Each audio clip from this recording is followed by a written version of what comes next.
So this is the weave that we're going to be doing today. Variation of the 4-stranded cross hitch in the previous video. So and I'll show you the differences once I start weaving. There's the back. Looks pretty cool. I'm going to be using a 5/8 inch buckle on this one. You see I have 3 different styles here. This one I'll explain later how it is that I'm able to create this one here with, you can see the V direction going this way and then kind of meeting in the middle. That's not too hard, pretty simple to achieve. If you guys know of a name of this bracelet, please let me know in the comments section. To me it kind of looks like a fishbone, although that name is probably taken by some other weave. I know there's a fish tail, but this to me kind of looks like a fishbone. On the 4-stranded cross hitch, the previous video, we went across the three of the inner strands and under this strand over here, this inner strand by itself, and you went over both and back through.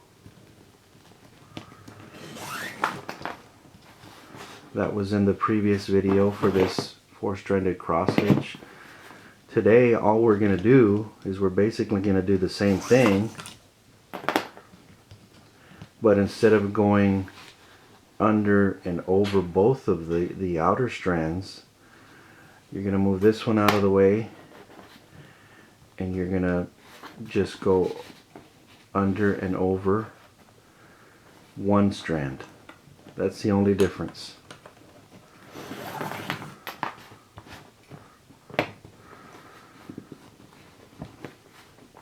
Make sure everything is kind of pulled tight, and then we pull tight up here.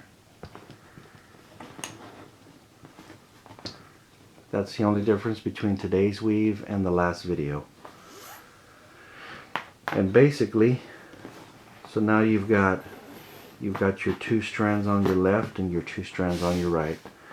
The strand that you just went under and over, this is the strand that you're going to be using to go over and under when you start off with your left on top. So you're you're using a top and a bottom strand on either side when you alternate. So basically it's this top strand is going to go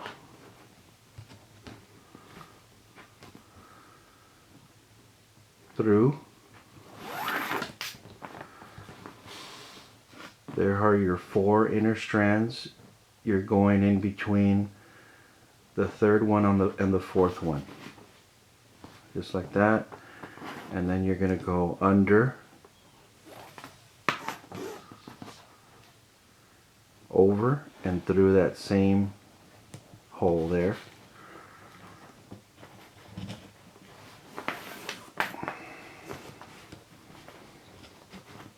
And then all you're going to do is pull tight and cinch up just a little bit.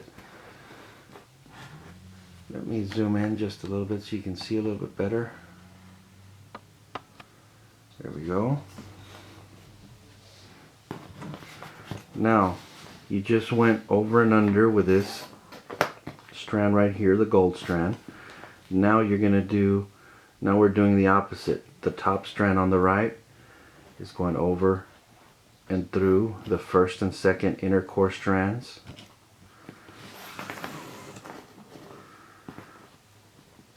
Just like that. Over and back through.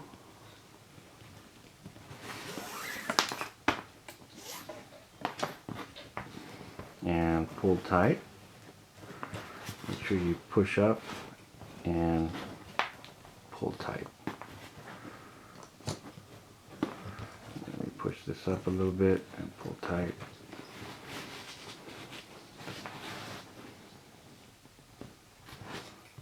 Now we're doing the top left strand and the strand that just went through, over,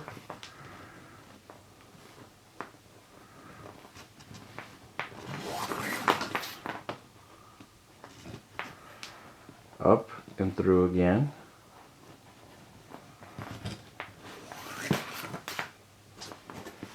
and pull tight.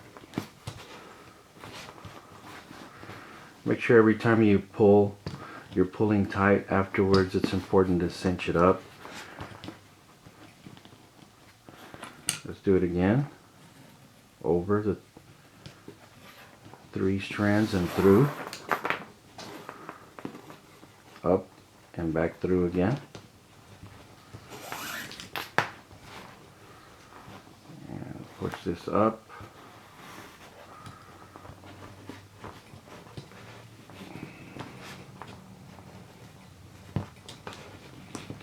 just like that.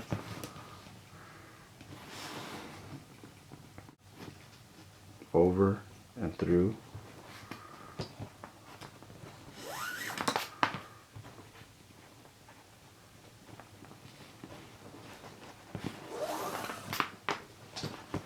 and pull tight, push up, and you can see our pattern is already starting to form. Let's do a couple more, over and through,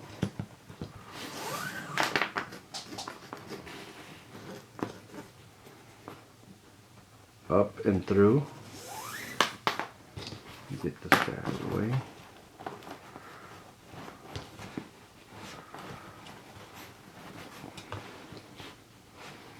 Like that. Over and through.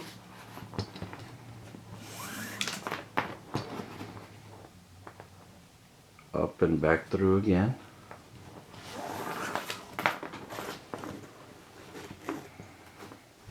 Pull tight. And let me do one more. Over and through. Get this guy out of the way. Up and through again.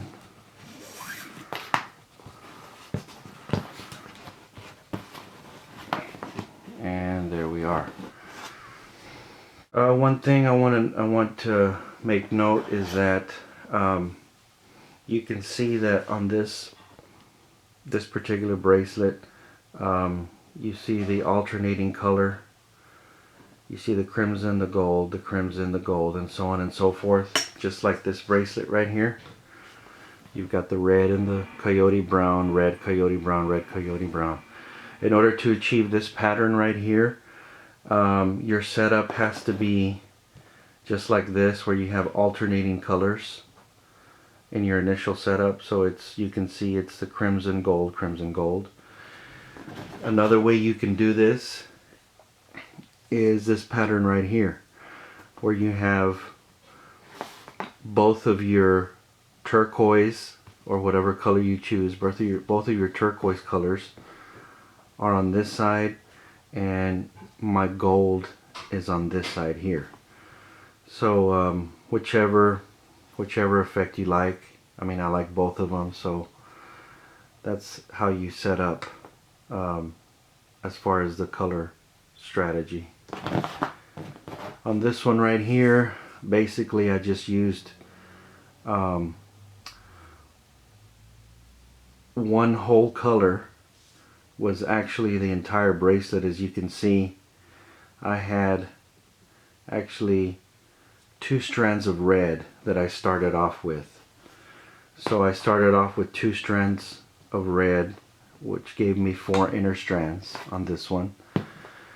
And basically I just wove it all the way halfway, flipped the bracelet around, and I inserted my Tar Heel blue, and I went the other way.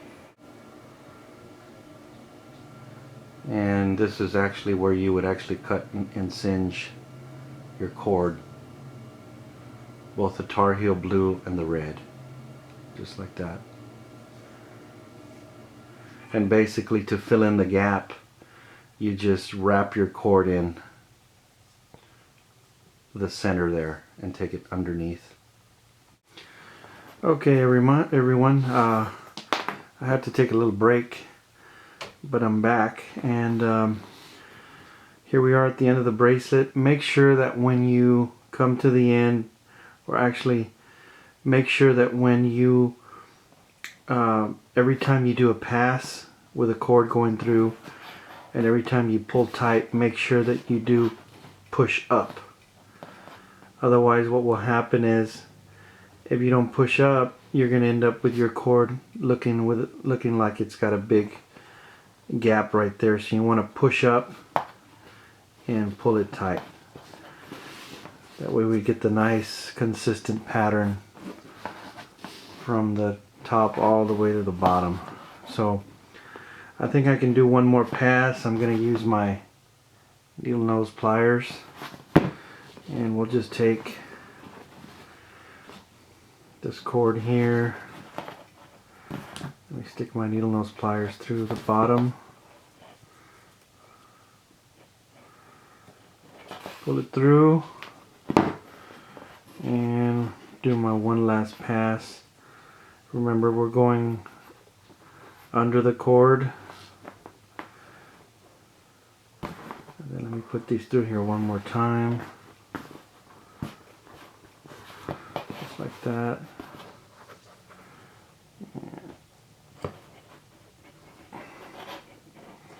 Gotta pull it through one last time.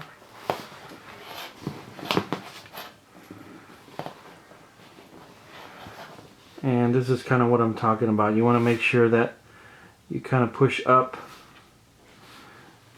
and pull this cord through at the same time so that everything kind of stays consistent. Let me pull it tight. There we go.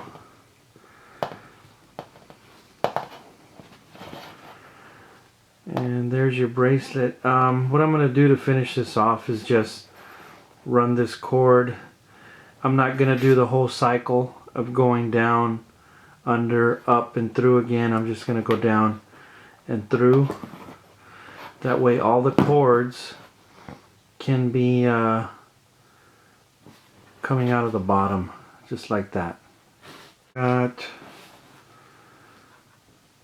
2 cords coming out of the side, and these 2 coming out underneath.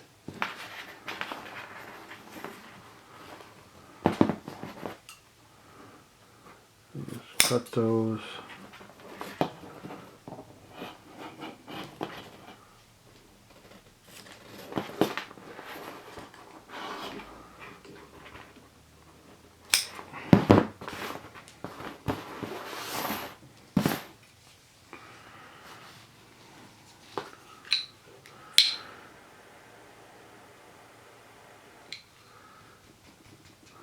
Make sure you tap it down.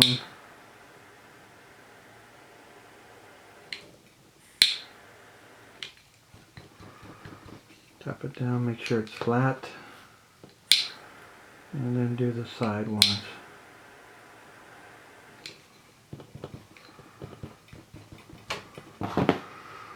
And there you have it. There's your completed bracelet. I'd like to call this one the fishbone, just because that's kind of what it looks like. I'm a part of a group on Facebook called Paracorders Unite, and when I posted a photo of this bracelet on there, one guy had mentioned that he might have seen it somewhere. So if any of you, after you watch the tutorial, if you recognize it,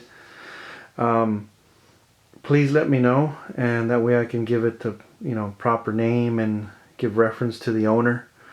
But for now, I'll call it the fishbone, just because, like I said, that's kind of what it looks like. The back of it looks pretty cool as well. But that's it. My website is paracordcreative.com. You guys can check that out. Right now, the homepage has a website under construction, but you can still go there and see I've got one photo tutorial on the homepage, And I'm almost finished with my Paracord, the bracelet gallery. So I've got about 24 designs on there. Most of them are unique designs. There are a few that you might recognize, but most of them I've used, or most of them that you're gonna see, I've used just the basic half hitch knot to create all the bracelets.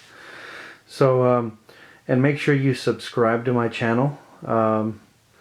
Just hit the subscribe button, and give me a like on my Facebook page, which is facebook.com/Paracord Creative Designs.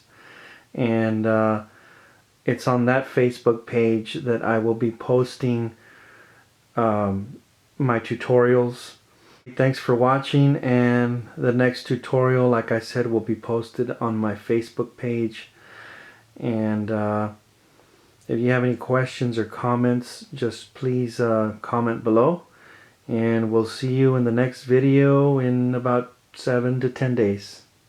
Thanks guys, have a great day.